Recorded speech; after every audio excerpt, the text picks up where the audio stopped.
Il faisait quoi à 2 heures du matin à commerce pendant que les autres y dormaient? Encore s'il était en train de prier, qu'il a reçu ça dans une vision, je l'aurais sûrement cru. Amen. Faisons attention à ce que nous sommes en train de faire car le monde extérieur nous voit. Hein, mes frères, mes soeurs, c'est très important. Vous ne pourriez jamais, tu ne peux venir parler, tu ne peux jamais venir prêcher un borracho, comme on dit en espagnol, un soulard, la parole de Dieu. Toi, tu es soulard, tu veux encore apporter un message à un soulard. Mon frère, il faudrait que tu arrêtes de boire. Dis-moi, Dieu, toi, tu as déjà arrêté. Amen. Amen. Je bois pour oublier, mais j'oublie de marier. Amen. Amen. Ça ne marche pas. Pour que tu sois... Parce que moi, je me souviens, j'ai eu un témoignage. Emmener mon père dans le Seigneur était difficile. Mais comme il faisait à peu près les mêmes choses que moi je faisais, bien que lui c'était le père, mais apparemment je l'imitais beaucoup. Mais qu'est-ce qu'il fallait faire? Le Seigneur m'a mis vite à cœur. Il dit, toi, la seule chose pour briser ça, va dans le Seigneur. Donc quand je me suis rabattu au Seigneur, mon père a commencé à voir dans mon témoignage, ma vie avait changé. Donc le jour que je lui ai dit, écoute vieux, arrête-moi cette histoire de boire là, ça ne marche pas. Ça ne servait même pas qu'on en parle parce qu'il voyait que je ne touchais même plus à la porte. Il ne me voyait plus sortir. J'étais un garçon qui commençait à vivre une vie normale parce que j'avais croisé le Seigneur Jésus-Christ. Amen. Amen. Tu ne peux pas aller parler, ma soeur Marie-Christine, à une prostituée, d'arrêter la prostitution pendant que toi tu es dans le couloir avec elle. Ça ne va pas marcher. Je dirais, toi tu me dis d'arrêter la prostitution, toi tu t'es arrêté. Amen. Amen.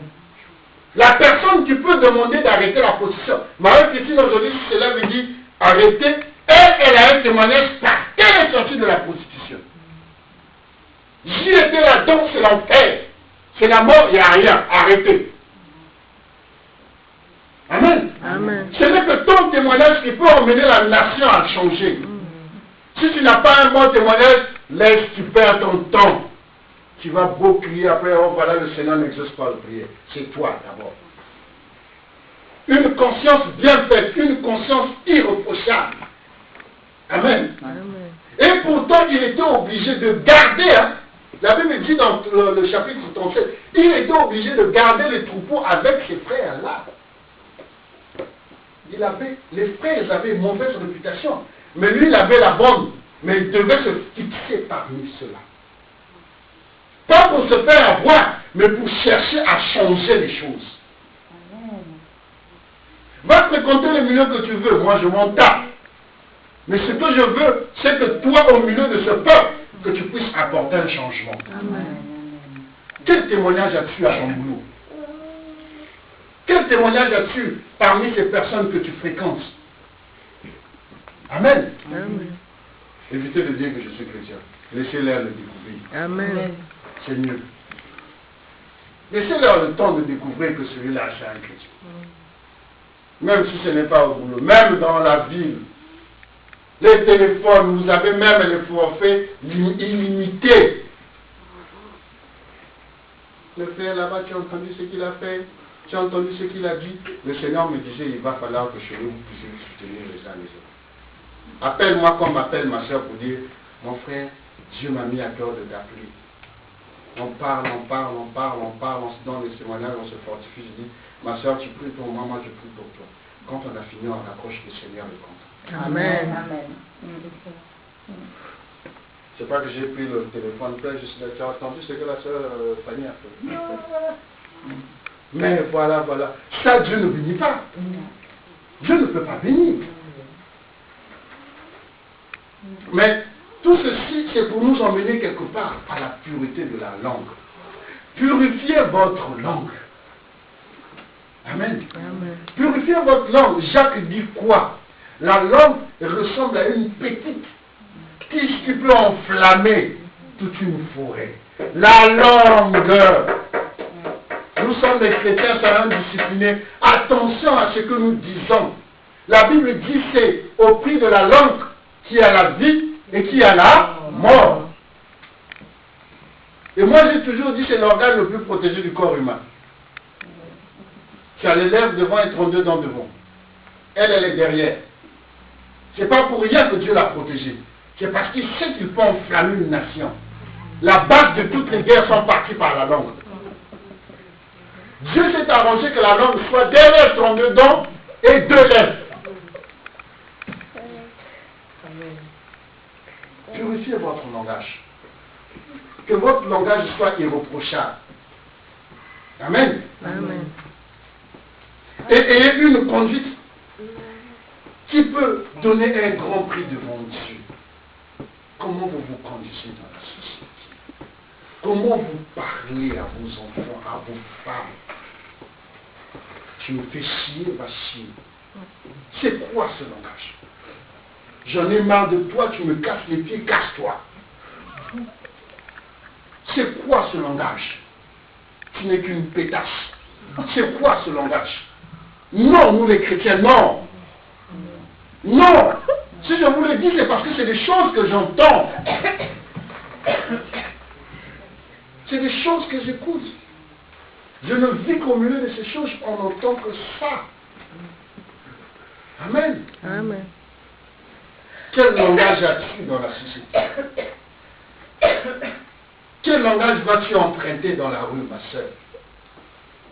Qu'est-ce que tu ramènes à la maison? Ah, mais cette mère, elle me casse les pieds, mais c'est pas vrai. Mais c'est moment, j'en ai marre. Oh, mais si elle pouvait mourir, ça me fait plaisir. Attention à ton langage, parce qu'aujourd'hui, si elle meurt, on ne sait pas qui va te soutenir. Tu vas te retrouver à la glace. Et va voir comment ces enfants-là sont élevés. Et tu ne te rends pas compte que le langage que tu as utilisé n'était pas bon. Ce mec. On ne parle pas de mec, on dit chérie. Pour ceux qui sont mariés. Oh, ce mec, il me gonfle, mais c'est pas possible. Oh là là. Mais regardez ces choses qu'il dit, j'ai la moutarde qui sort des narines. Laisse la moutarde dans la bouteille.